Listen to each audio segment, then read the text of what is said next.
Hey everyone, thanks for joining us today. My name is Xavier Harding. I am on the content team here at Mozilla Foundation, and we have another Dialogues and Debates for you. We have a great panel of folks today. Today's virtual Dialogues and Debates is called Memes, Misinfo, and the Election. Why are we talking about memes? We're talking about memes because political messaging is no longer dispatched through TV, newspapers, blogs. It's dispatched through memes. Now, with a major US election on the horizon, three experts will discuss how the meme medium is shaping political discourse, spreading misinformation and all that fun stuff. So on our panel today is Dr. Joan Donovan, Research Director at Harvard Shorenstein Center and creator of Meme War Weekly. We've got Brandy Zadrozny, reporter at NBC News, covering the internet, covering platforms, covering politics. And we also have Kenyatta Cheese, the co-founder of Know Your Meme and Everybody at Once. Thank you all for joining me today. Thank you. Yeah, this is a great day. We all admitted that we were all in sweatpants and pajama bottoms and basketball shorts. So I'm glad we're all on the same wavelength there. Kenyatta, I want to start with you because I want to kind of give everybody a baseline level of understanding. And this is a tough question, so I hope you're ready for it. Here we go. What is a meme? Please tell us. Yeah, what is a meme? There are so many definitions of what a meme is, and it's weird because we all see memes every day, right? I'm assuming everybody who's on this call has seen a meme because you're sort of part of that culture. And so there's like this functional definition that's like a meme's like any idea that spreads from person to person or node to node within a network or within a platform. Sometimes they jump platforms. So like the image that you keep on seeing on Instagram or like a GIF on Reddit or a particular sound on TikTok, like those are, when you see other people going in and doing their own versions of it, those are memes. And that's the interesting part about them is that anybody can take those memes and make their own version to make it more relevant to the people that they're actually sharing it with. And if we can add one more thing to this definition of memes, which is mine and probably very disputable, is that memes at scale are really, really fascinating because that's when you start to see that they're this like emergent form of communication. It's culture. It's more than just the content. And they only make sense within the communities that they're shared within. And that gives it a different feel than other types of media that we've dealt with in the past. No, that's a great explanation. And I want to throw it to Dr. Donovan. I should mention also, so Dr. Donovan gave me permission to call her Dr. J throughout this panel. So only I may you. be, only me. I appreciate that. So Dr. J, what is it about the meme format that is so good at spreading ideas? Because I don't know if the intention is always to spread an idea, but they kind of go viral in the ways that other types of images don't. So what is it about memes that make it so good at spreading ideas, especially when it comes to controversial or extreme political ideas? Yeah, so thank you for having me. I'm a big fan of Mozilla. Wish we could all be at MozFest and excited to talk with my co-panelists. So what makes a meme a meme? So one of the significant ways that we can, okay, so not everything that goes online is a meme. Right. But sometimes people just kind of use this as a blanket term. But we try to look at four key qualities of memetic communication. One is that memes don't tend to have an author or a brand. They're relatively anonymous. The second thing is they're really communicating for people that are already part of an in-group, and they tend to reinforce those bonds. So if you see a meme and you just don't get it, it's because the meme wasn't made for you. And so this is why something like Pepe can be a bit of a trickster in the sense that if you understand him in certain contexts, he's this liberatory figure. But in other contexts, he's just this sneering, smug figure that is associated with most prominently probably U.S. white supremacists. But, but for some time, that was not the case. But by and large, memes resonate with insiders. The third feature is that they're sticky, which is to say that they have this kind of slogan attached to them, or there's something about the twist in the meme that it feels like it not just resonates with you, but it sticks with you. And so a meme that's been circulating lately, cheese to meet you, was a kind of Pepe version of it's a mouse that looks like Pepe, and it's something that people might use when they are using an imposter account and they just kind of come back on the platform and are like, cheese to meet you. And Kenyatta, did you have any affiliation with that meme? I know you're Mr. Cheese. Absolutely not. It's just a complete coincidence. However, who knows what's going to happen? But it's, it's funny and it gets the point across. And if you get it, you get it. And if you don't, you're just like, what? Why would a green mouse be saying this? It doesn't make any sense. And then they're participatory, which is the sense of like you can remix them. There's something about them where the template or the picture, you can quickly swap in and out different slogans or tweak some of the imagery. And that participatoriness is where we end up in politics. And I'll leave it at that. No, yeah, that's a really good definition. So I want to throw it to Brandy now. And what I asked Brandy to do is, kind of play show and tell with us, kind of show us a meme or memes that are misleading and also election related that you felt kind of stuck with you, and hoping for you to show us that and also tell us why you thought it was memorable. Yeah, so I've been looking a lot at memes and political messaging made by sort of digital soldiers. They're calling themselves on the right. And so one genre that was really big or has been really big and continues to be really big is the mail-in voting misinformation, that mail-in voting is somehow unreliable, that there's rampant voter fraud, or that there's rampant mail dumping, those kind of things. So I picked two in the genre because usually the memes, whatever genre it is, have two sides. So we have the one from the far right spreading this disinformation, and then we have like the sort of progressive response. So the first one is it's from TikTok, and you can see it's this man, and he is sort of seeding distrust in with mail-in voting. And he says, the text says, something about like, if you had a lottery ticket, would you mail in the winning lottery ticket? Why not? And so that is the prior knowledge is activated in terms of like, we've seen President Trump sort of seeding this idea that you can't trust mail-in voting for the last, several years. The rigged narrative he's been carrying across, since The Apprentice didn't win an Emmy. So that's a favorite of his that's tapped into here. And and this guy, he is sort of a medium influencer on the right on TikTok, but this one really got him it got like tons of likes and tons of shares. So that was a real success. And you will see like Dr. Donovan was saying, how it sort of gets reinterpreted and changed. We see a lot of those just bare text laid over, a normal background saying, if you had the winning Powerball ticket, would you mail it in? Why or why not? And so if you get that, then it's sort of like, it's just a feeling. There's no like fact checking that meme, right? Which is why it's really powerful. You can't say like, you can only react. And so that's why that's a really good one. And then in response to all of the disparagement of the postal service and mail-in voting, there was a sort of reaction by the progressive left, which was sort of a love of the postal service. So you can see this one was a fan cam of a mail worker, a delivery person, and it was just really great.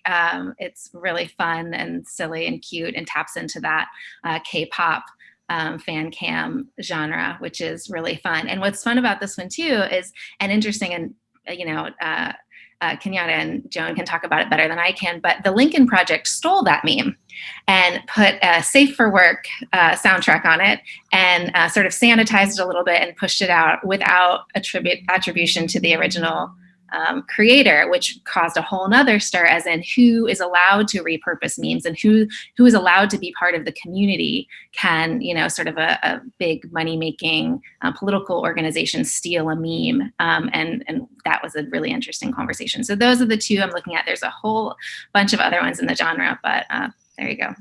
Wow. Yeah, I do remember seeing that fan cam USPS ad, or not ad, just video online. But I want to kind of focus in on one thing you said earlier about Trump kind of having a narrative and then the internet running with it. Last time we spoke, you were talking about the kind of snowball effect that happens where Trump has a narrative, people online feed into it, and then it kind of builds on that narrative, and then the cycle continues. Can you talk about that a little bit?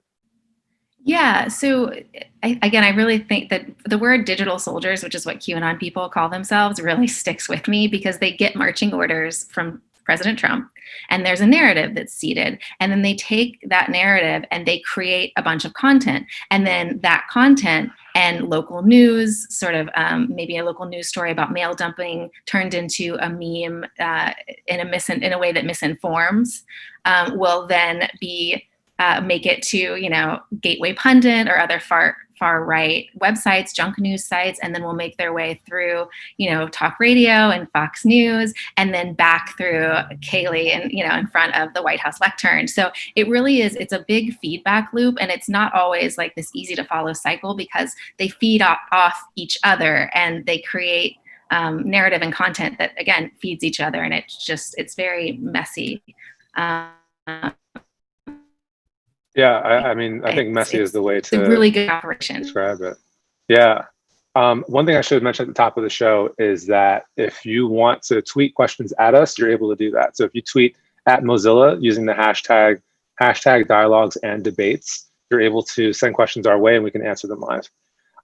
So I want to throw it back to Kenyatta. I want to throw it back to Mr. Cheese. So who did not start that cheese meme? For me, I remember when memes were just like funny and just wholesome and just like, just like when did memes go from just advice animals and funny jokes to we're ruining democracy? When did that shift happen? Well, I think it's always been here. I've, there's a, long before I was doing this meme stuff, I'm Black and Chinese. And so as a kid, I remember hearing the same like racist joke over and over again, but the setup would change based on like who was like saying it to me and whoever they thought I was that day. Like if they thought I was Black, if they thought I was Chinese, then like all of a sudden like bits of it would morph, right? I think this kind of weaponized content has always been here. It's been here long before any of us. And what the internet has done is sort of made weaponized content more widely available. I was thinking the other day about how much the rise of Web 2.0 kind of plays into this, right? It was a combination of like large search engines, like massive social media platforms and broadband that made all this possible, right? In that sense, I think it's hard to maybe say that memes were necessarily weaponized. I think the network itself is what's been weaponized. Yeah. That reminds me, well, I want to get Dr. J in on this conversation as well. But before that, Brandy brought up a really good point when we spoke last about the idea of recommendation engines kind of feeding into this. Can you talk about that a little bit, Brandy? Yeah, I mean, well, so memes spread within groups a lot. And so a big thing that, we sort of follow is how these memes spread within a group, whether it's an anti-vaccination group or Save the Children / QAnon's new brand group or whatever it is. Part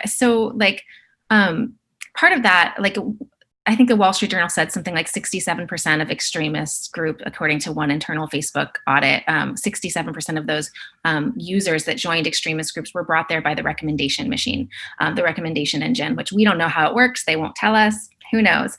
What we do know is that, we're seeing either groups that sort of trade in these disinformation memes are sort of thriving and growing. And if people get there by recommendation, I think, and that's bad, right? Like that's a bad thing. I think, Dr. Donovan and I have talked a lot about this actually, because I'm a former librarian and, the way that libraries work, and a lot of people will yell at me like, you want censorship, you're a librarian. It's like, well, when I worked at the library, if someone came in and said, I want to check out Mein Kampf, yeah, I'll probably here, I have that, I'll find it for you. Here is that information that you wanted. What we're not going to do, and what the recommendation machine is like to me, is set up some sort of, display case in the front saying, here, you're going to love Mein Kampf, come take a look. Or if someone asks me for Mein Kampf, I'm going to say, oh yeah, we got that. By the way, if you love Mein Kampf, you're going to love the Turner Diaries. And if you love the Turner Diaries, you're going to love these guys. Come on, they're in the back. And so I'm organized with these people, make them your people. Like, it's just, there's a difference between providing access to and amplifying and pushing people into. And that's what platforms have consistently done, whether it's YouTube, still recommends, the worst of the worst videos. And the same thing, like, and Facebook has done this as well with groups, even though they say they're going to stop. So for me, that's a big part of how people see the memes that we're even talking about, is because they're, pushed into these groups where these memes abound.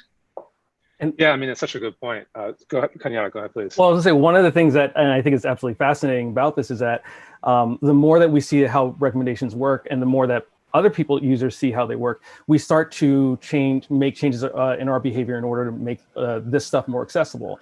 You're not going to, maybe you don't recommend Mein Kampf, but maybe you start off as a Pinterest blog, right? Or you start off as an Instagram account that's like just pushing an aesthetic, and then slowly you feed in Save the Children, right? Slowly you feed in this other things, because you've taken the trust that you've built in one domain that might just look like decorating my damn home, and I'm able to take that and flip that into, hey, by the way, you shouldn't vote.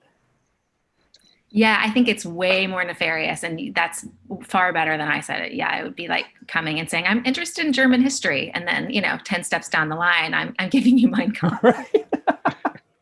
All of this is making me miss libraries. Dr. Joan, is there any platform that's doing this really well, or when I say doing this really well, I mean combating this really well, or even doing the opposite, or is really, really harmful? What do you think? Yeah, I think it's really important that we disaggregate some of the tech companies and think about accountability across them. The reason why we don't necessarily talk about Twitch or Pinterest as a hellscape is because some of their policies early on in their teams were like, we focus on X, and if we're not serving those communities, then it's not content for our platform, right? So, and we know, like, within gamer communities and on Twitch, that it's not perfect, but they also can be very quick to react when things start to bubble up and become more of a problem. Of course, though, that took a long time, and a lot of harm, and a lot of horrible things went down, but we don't get the same kind of network effects as we do when Twitter, YouTube, and Facebook fail to moderate. Because, when platforms talk about scale, that's code for profit. And anything that reduces the scaling of information that is essentially free, like the content is produced by different kinds of folks for different kinds of reasons, but essentially they're not in the content production realm, and so they've used that as a way to parry any kind of call for accountability. And so over the last few years, it's been really interesting to watch platforms change their tone on these. Just yesterday, Facebook came out and said, that Holocaust denial content, we figured out that was bad, and we're going to do something about it. And if you just scratch the surface of like all the memes that are being shared by those QAnon groups, they're anti-Semitic, they're full of dog whistles. And, it doesn't take a sociologist to tell you that if you allow Holocaust denial to proliferate unapologetically on your platform, you're going to get a bunch of people that are very focused on putting that into the world. And the other thing that plays into is actually the technical systems, that the algorithms are trained on things that are both fresh and relevant, right? They want you to come and get something new every time. And so it's disingenuous for a platform like YouTube to say, well, we're just a library. Everybody loves libraries. We're just a library. And, people put things on the shelves. And I'm just like, that's not what you do. And that's not how your system works. And, unfortunately, we end up in these situations, I think, because we lack good definitions about what platforms do, what their public interest obligations are, and then also who are their consumers, not who are the users, but like really who are the clients here. And mostly, we have to realize that the clients that they're serving are advertisers, which are the ones who've had significant impact on getting platforms to do anything about hate speech, incitement to violence, weaponized memes, because ultimately you don't want your ad for that Cisco comes to mind, but you don't want your ad for like whatever to be served up against Nazi content, or and so it's a difficult problem to talk about, like where the problem is, because each platform company is going to approach it really differently. But ultimately, the only thing that's really compelled them to change isn't legal, it's not sanctions, it's really the public and reporters and civil society folks just saying, enough is enough. We're going to make it really hard for you to do business if you don't become more accountable to the public. Yeah. Yeah, I'm really glad you brought up the profits angle, because I think a lot of times companies have a lot to say, but ultimately you can just look at their balance sheet and know exactly where they stand. Like the Holocaust denial stuff. I do wonder how much Facebook profited off of just having that on their platform. And also to take it down, it probably wouldn't be that much of your bottom line to just remove it. So I am glad you brought up the profits part. And I kind of want to hone in on that a little bit. Would Facebook be ruined if they kind of went the Pinterest route and kind of didn't cater to certain audiences? Wouldn't they still kind of be in business? Is it really huge for them to keep on serving this kind of content, these kind of memes? I mean, when we're talking about profits, it's really hard to figure out exactly what the bottom line is, because they'll often push us to look at advertising. And that's just like paid for, like, did this group pay for X amount of advertising? And that works in some respects, but what we're talking about is monetizing in terms of creating sensational or scandalous content that just keeps people on the platform so that ads can be served in the sidebars. And that to me is something that we have had no accountability on, and really very little insight into, especially because the ways in which these advertising mechanisms are hidden from view. But we do know that when platform companies take action and demonetize strategic misinformation, it does rile up the community. It does get them to move platforms. I mean, some of these people, this is their livelihoods, and if they're not making money off the content, they actually won't even produce it, right? And so profit can be a pretty significant incentive here.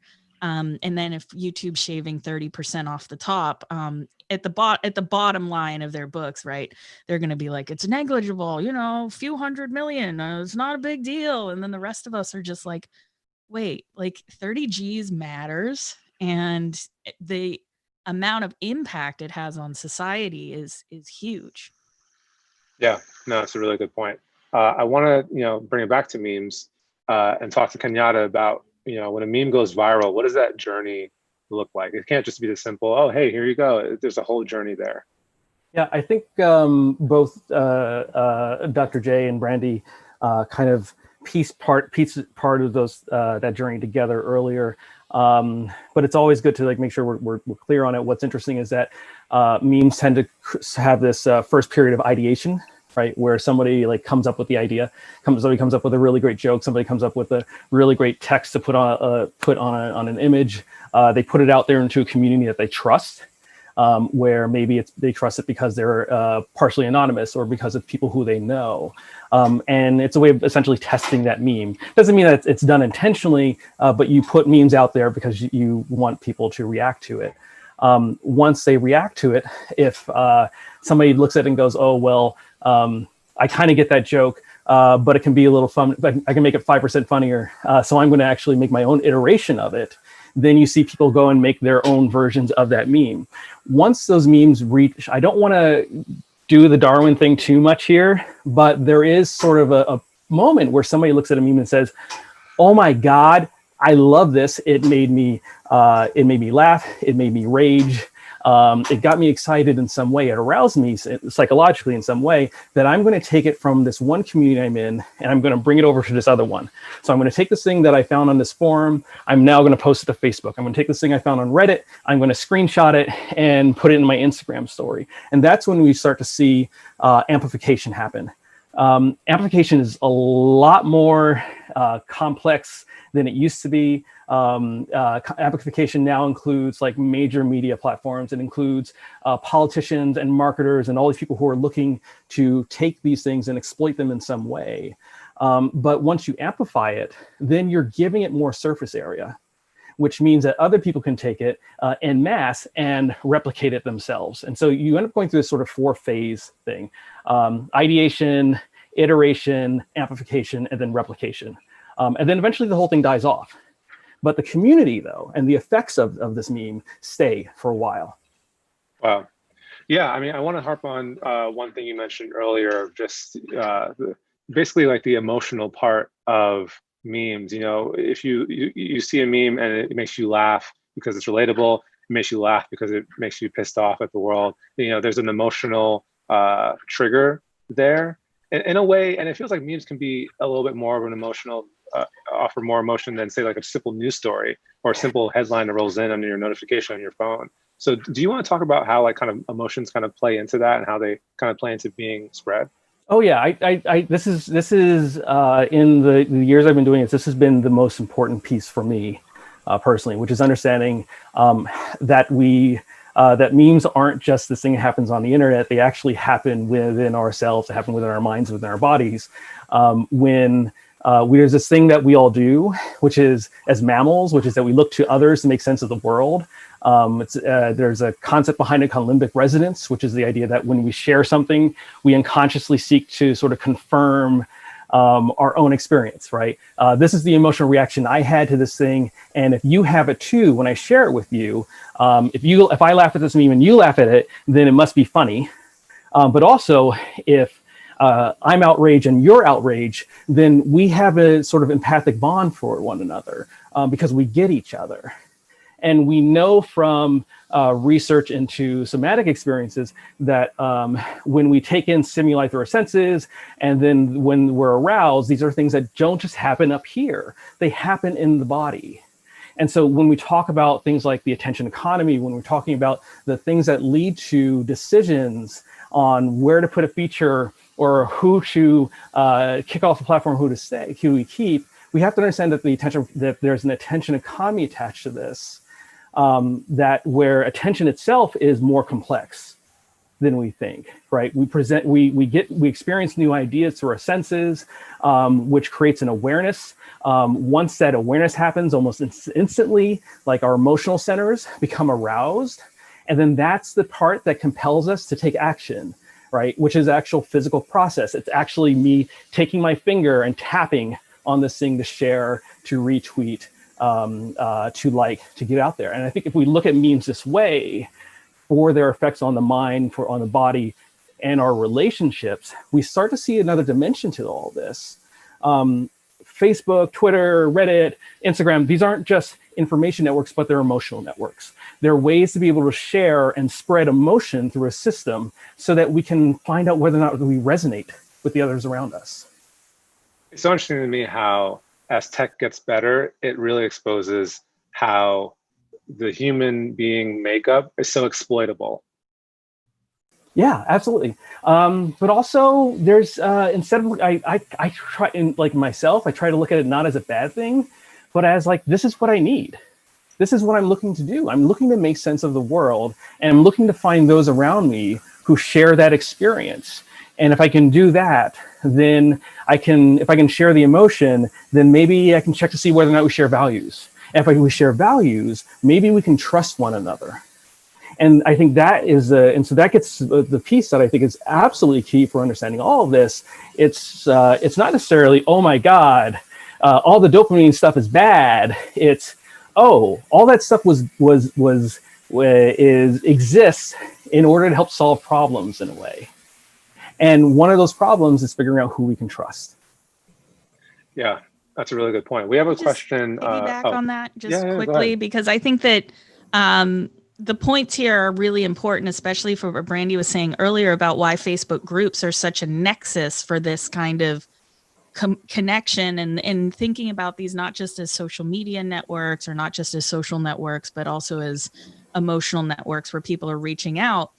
This is the thing where technologists say, see, it's awesome. And then the rest of us got to be like, yeah, but when people are seeking out to connect with one another to form, a hate group or to share specific kinds of emotionally high charged, high tension content that tends to circulate in groups that are getting amongst people who are becoming radicalized, right? That emotional piece is so important because, back in 2015, when I was studying white supremacists, when you would Google white supremacists or white nationalists, it would connect you directly to white nationalists. There wasn't like this knowledge panel that was like, hey, these groups are really bad. It was sort of like, if you want to talk to white nationalists, this is the place you go. Right. And that connective element without context, without structure, without curation is how we ended up here. And so I do think that it's a feature of the design. And that's what we have to overcome here to deal with misinformation and sort of the normal course of the way in which we've interacted with technology has failed to see that some of the positive use cases are also features of the negative use cases. Yeah, that makes me uncomfortable. We got a question from Twitter, so I want to make sure to get in some audience questions. This one's from Julie. It says, what steps should tech companies take to mitigate the spread and impact of harmful content?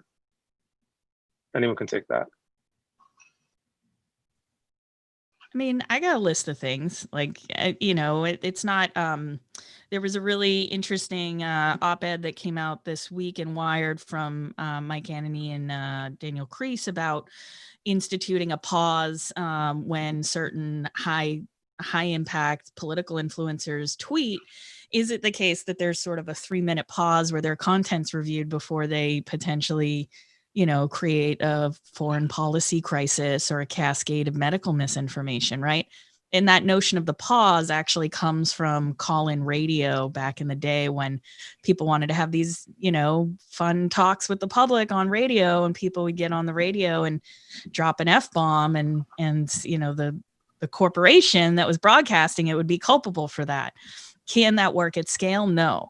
But the other piece of this is, why have we gotten ourselves into a position where platform companies feel like politicians should be allowed to say anything, and anybody who identifies as a politician should have no rules, whereas people who are like you and me would probably get our content taken down if we were to say some of the things that these high-profile politicians have tweeted out. And so that is a values question. That's about the values of the company. Facebook claimed they want to show you politician speech, quote unquote, warts and all, and didn't really think about downstream of that, what that might mean for people who look to political elites for advice on whether to wear a mask or not, right? And so that kind of value that gets baked into the design of these platforms is really what we're up against. There are certain genres of content that require curation. You can think back to the old Blockbuster video, right? If you wanted your pornography, you know where you had to go, which was all the way through the store and into the back room.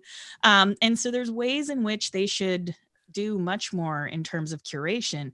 And I'm not just talking about the hate speech and the political content, but also, we have a significant problem online with suicidal ideation and self-harm.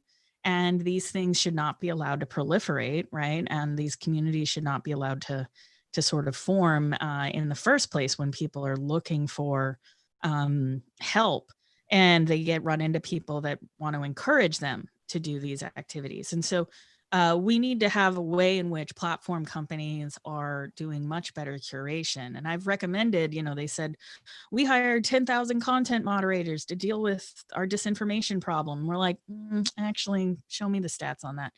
And also hire 10,000 librarians. Like, let's kick this up a notch and do good. Hire Brandy. Well, Brandy got a job. We can't take her away from what she's doing. So we get that Facebook but boat money. Yeah, I know, right? Yeah, I mean, it's real. It's real. And then the other thing is, I think the quote unquote real Facebook oversight board instead of the independent Facebook oversight board is a unique opportunity for critics of technology to get together and kind of pool their ideas. And so I've been following along and participating in some of the dialogues with that group. But it all gets to the question of like, what is the web we want versus the web that we got. And I think the web we got is not really servicing the public. And so we need to rethink if we need platforms at this scale anymore. Now that the experiment has really shown us that the dangers of information consolidation. For sure. I mean, go ahead, Kenyatta. Oh, and can I ask a question of both Brandy and Joan? It's fun. One of the things I've noticed is that platforms seem to, their responsibility stops at their borders. And yet it seems like so much of the work that you two are doing and so much work I'm seeing shows that this stuff is actually happening more cross-platform than platforms tend to recognize. Do you think there's a responsibility there? I have an anecdote there. It's when we told a story about how Facebook did an internal audit of QAnon groups, and what they found was there were thousands of groups, millions of members. We're talking, tens of millions of members, probably. So, as part of their campaign to do something about this, there were a lot of departments that were working together. There were the investigation team, there was a PR team, and they decided we're going to do something about this. But one of the bullets in the PR notes was, don't look like we're doing this just because Twitter did something. So like there is something very real about because Twitter had just done something a couple of weeks before, had really just throttled QAnon's reach on that platform. So there is something to be said. They are watching each other. They're watching what everybody does. With coronavirus, there was more of a connected effort to stop that medical misinformation on the platform because, that was something that everybody could get behind. It wasn't necessarily political yet when they made that decision. It was more of like the grifter sort of snake oil salesman that was doing the misinformation at that point. So like that, everybody hates those guys. No problem. No one's going to claim censorship. We can wipe it off. Let's work together. But when it comes to all the other stuff, the extremism stuff, political misinformation and disinformation, that stuff just seems way more siloed to me, and that they're very protective of what they're doing, and they're very aware of how what other platforms do makes them look. Yeah, no, Brandon, I'm glad you brought that up, because I was going to ask, when these memes disseminate, is it a single person? Is it a group of people? It seems like there's a lot of invisible labor that, the end user may not see involved in this stuff. Yeah, I think, and I think probably Joan and Kenyatta can talk to this more intelligently than I can, or have more knowledge here. But what I can say is that it seemed in 2016 like more of a sort of grassroots Chan, like the Donald effort to sort of spread these political memes sort of far and wide.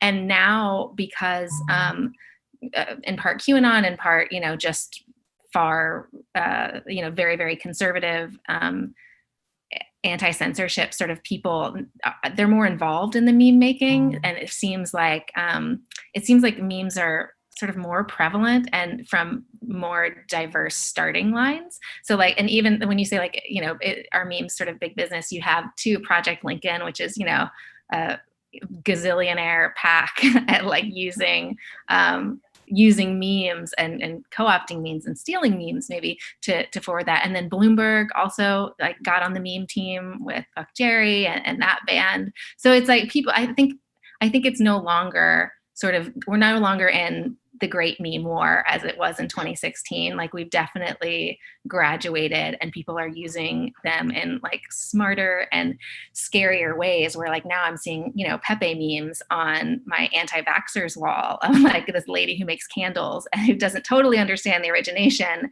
but now it's, I don't know, they've just changed so quickly, and they're being adopted and created by such a more diverse base, I think. Yeah, I want to add, if I can, Xavier, to this, because I think it's important that we understand that there are two things going on at the same time. which constitutes a kind of feedback loop, but is very recursive in the sense that it learns from itself and then it adapts. And that adaptation phase is so crucial for, thinking about what is really going to stick. And so, for instance, we have a very large new project coming out, hopefully on October 20th, called the Media Manipulation Casebook. And one of the case studies that we trace through time is this slogan, "Jobs, not mobs." And the way in which that sentiment and that slogan came into being has a lot to do with different strategic actors trying to get it in front of Trump. And in 2017 or 2011, right, the game was like, try to get something to trend on Twitter, right? How many people do we need in this tweet storm to make Occupy happen or to make, Bank of America, Bad for America trend? But over time, people learn those techniques and they adapt and add on them. And the use of influencers and political elites from some of these grassroots campaigns that might start on a message board, and they're like, how do we get Donald Trump to tweet this, was the game behind Jobs Not Mobs. And it took about 11 days. But people were really stuck on the phrase and the images. They made t-shirts. They were showing up at rallies, right? There's definitely a wires to the weeds moment where things are happening online, but also have this recursive conduit going through, our meet space or our offline lives, although we're never really offline. And so Jobs Not Mobs is a really interesting one because we thought it had died. Trump tweeted it. There wasn't a lot of, it kind of dissipated. But then during the IRNC, one of the groups that was nominating Trump all had made these Jobs Not Mobs signs and were just like standing there holding their signs for this thing that had like really stuck with them. And I think what Kenyatta's saying about it having this emotional resonance, the book by Whitney Phillips that she just published with a co-author, You Are Here, like talks a bit about that, that resonance that needs to happen. And so some of these things just stick with people. And then politically, the way they get operationalized, those are teams of people that are making those decisions that are like, this is going to hit different. And so we're going to take that and we're going to make it a thing.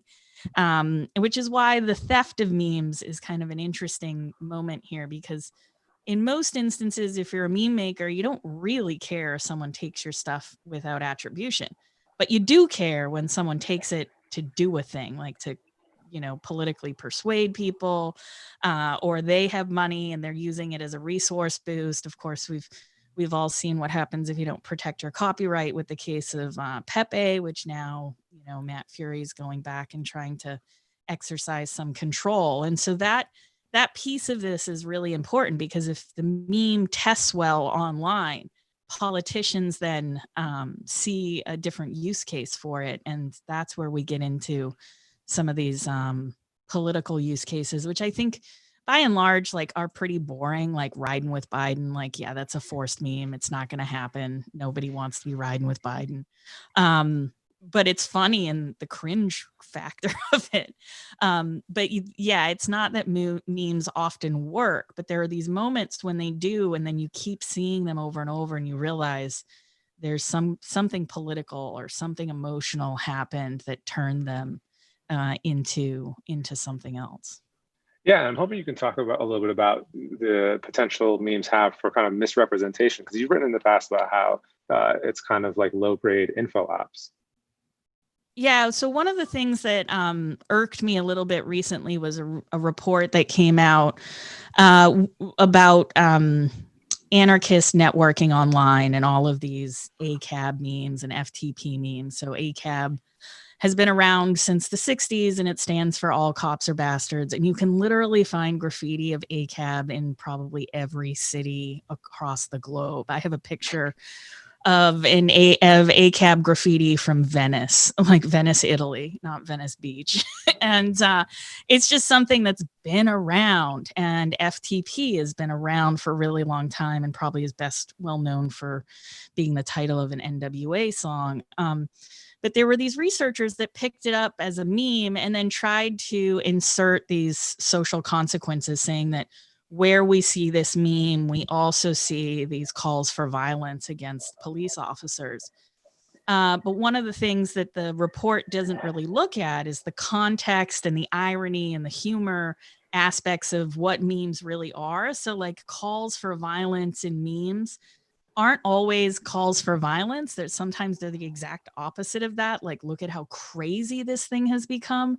But with the ACAB memes as a source of data, these data scientists were really trying to say that, they were really saying that there was this broad network of anarchists that were plotting this violent insurrection, and that if you just looked at the preponderance of times people tweeted or posted ACAB on Reddit, then you would understand what's happening right now with the summer of protests. And so for me, they misunderstand what the role the memes are playing here, where people are just coming together, making comments, and then downstream of that, which is like an entirely different issue, we've known since 2017 that a bunch of white supremacists have been pretending to be Antifa online to gin up this opposition to them, to legitimate their own violence. So like the alt-right were trying to make the alt-left happen when that wasn't going to be a thing, right? Like, stop trying to make fetch happen. They pivoted to just generating Antifa accounts, and like some of them are really jokey, like Antifa Mar-a-Lago, right? Beverly Hills Antifa. But this summer, when Trump said, I'm going to declare Antifa a domestic terrorism group, several of these accounts just like outed themselves. They were like, listen, bro, we're double agents. We're not really Antifa. Like, we're just here for the memes. We were trying to get intel on anarchists. Like, so the ways in which the internet facilitates this kind of anonymous communication, researchers have to be really careful about what we say about memes, because at the end of the day, when we're trying to paint communities with these broad strokes and these broad brushes, memes are evidence of a lot of things. But ultimately, when you're claiming that memes are evidence of intent, you have to have some really solid evidence. And I just found reports like that to be like really contrary to how we should be studying memes in the first place. Yeah, no, that's a really good point. There's a question we keep getting on Twitter and YouTube that I want to pose to you all. And it has to do with Kamala Harris. And I'll throw it to Kenyatta, but anyone can kind of tackle this one. We're seeing like a lot of memes about Kamala's parents. Do you guys think we see more harmful misinformation when it comes to memes for public figures who are people of color and or women or both? And why do you think that is, if we do? I think it's possible. I don't know. I haven't done research to figure out whether or not that's the case. But I would not be surprised if that weren't the case, or if that were the case. I will say in my own work, and I shouldn't even call it work. I mean, it's my day-to-day, it's my family. I see this playing out, especially around Kamala memes, where certain groups, in this case, I've been seeing Chinese American family members who are part of WeChat groups in California, targeted with very sophisticated campaigns to try to get them to not vote by talking about Harris as a shadow candidate.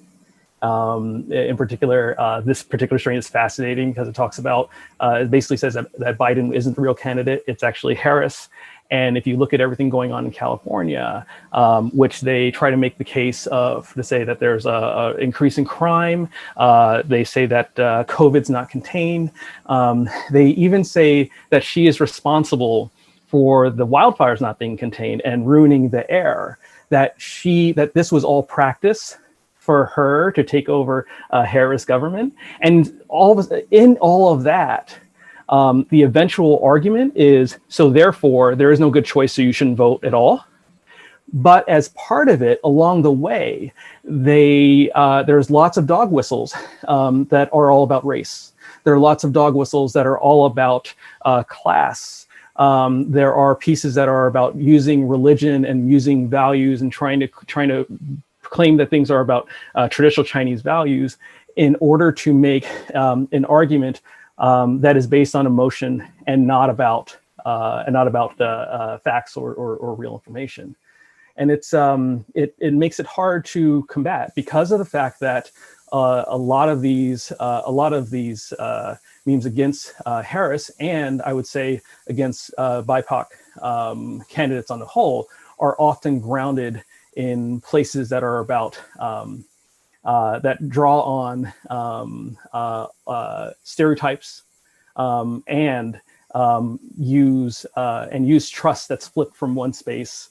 For example, again, the Chinese folks, the Chinese WeChat groups that were started in order to create mutual aid groups around COVID are now the same ones that are now talking about why you should not go out and vote at all, because that's somehow the right choice.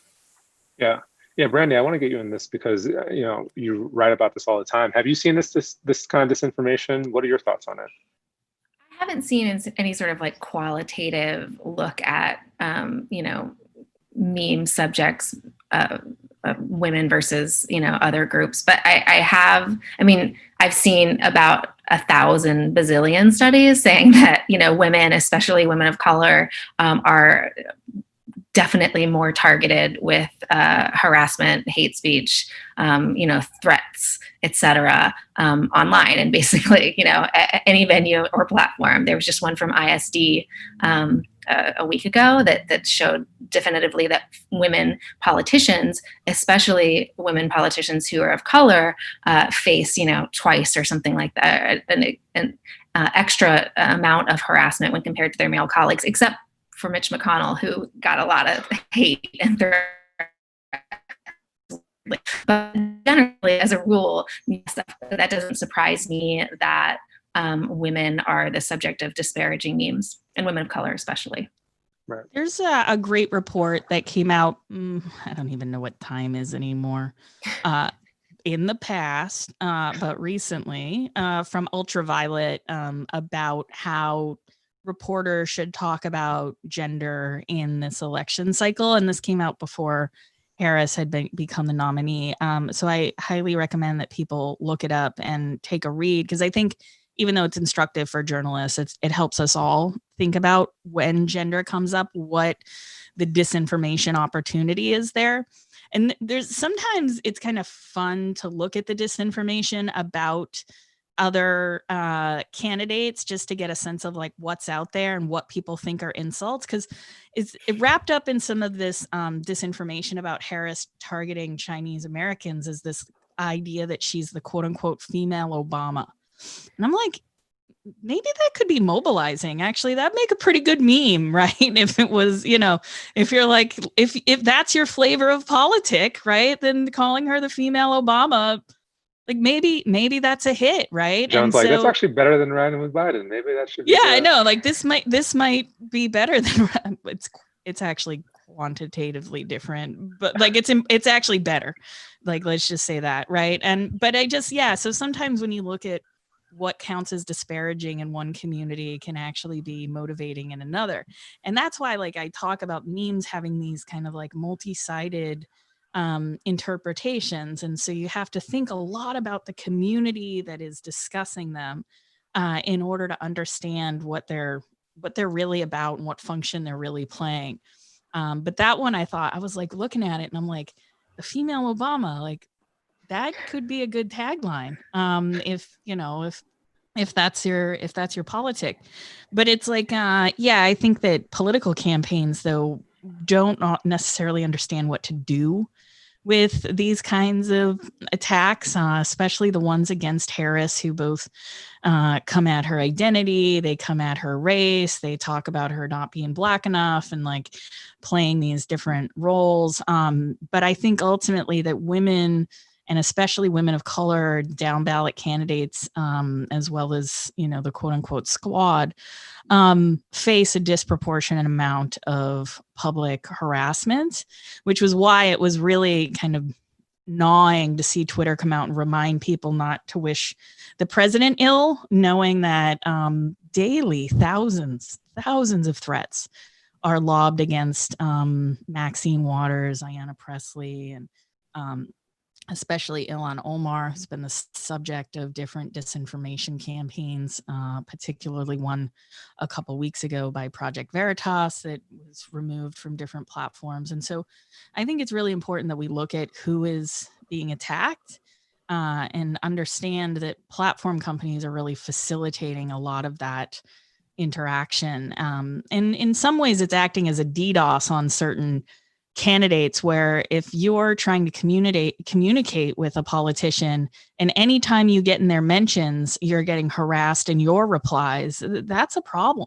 But it's also a feature. That's a really good point. We have to wrap up the show soon. I don't think I want to end on her. Oh, okay. Yeah. I want to keep going. I'm loving We can this. keep going for another 5 hours is what my producer was telling me. All right, let's do 5. This is not a producer of mine here. The internet is forever. There's what is time online? That's true. No, honestly though, I work now till like 9 p.m. I feel like.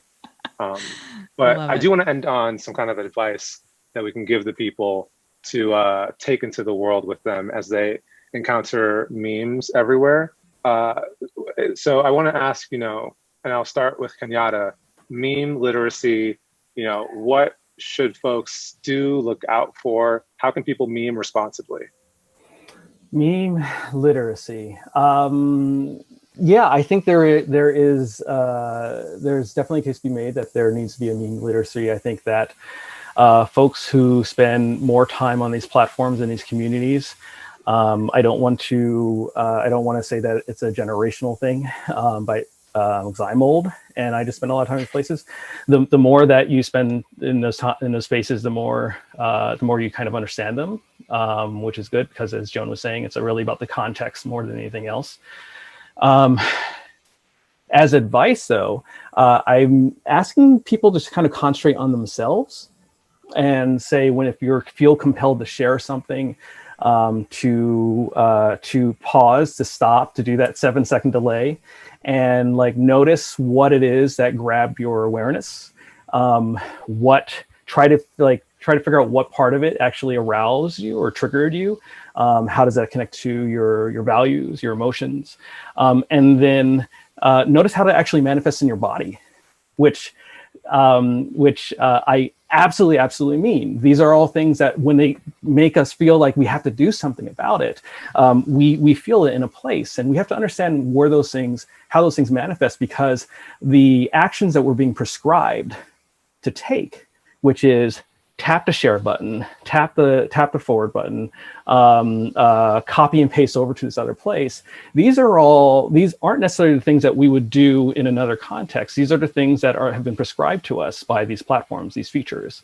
And so maybe if you can, pick an alternative action, do something else. I feel like we have to start with ourselves. And this isn't saying that platforms don't have some responsibility. They have all the responsibility. But in terms of the things that we feel like we can take action on and have a positive outcome on right now, it's us. It's you, it's me, it's everyone on this call. It's how am I make sure that I'm more aware of what I'm doing when I'm taking part in the meme economy. Yeah, it's really good advice. Just think twice. Brandy Z, what do you recommend? How do you meme responsibly?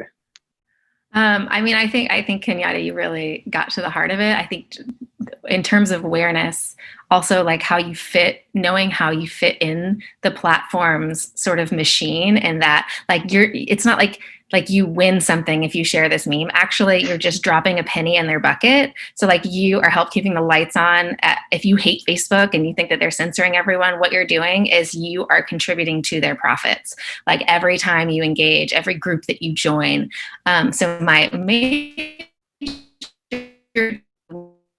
take myself, which is to log off, go take a walk, but get offline.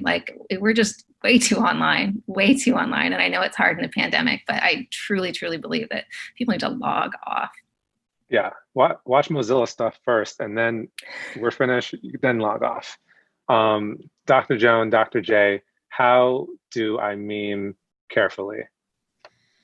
Yeah, I think Brandy's right. The impulse to get into a meme war with folks is just not helpful. Although if it's funny, right? If you're sharing some Jersey Shore memes and you're oh yeah, and you know, your way through life, and like that's okay. But it's like when it's political in nature, when it's triggering these outrage emotions where you're like, can you believe this kind of stuff? Yeah, that is like low grade influence operations, and they're working on you, right? They need your legitimacy, they need your networks, they need your participation.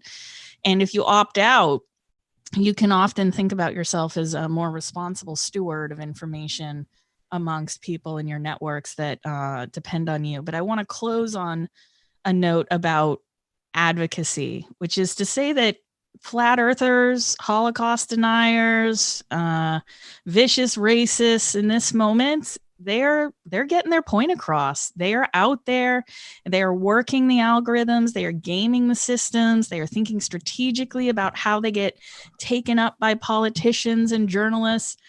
And there's just nobody out there saying the earth is round, you know? And it's because the truth is so obvious to some of us.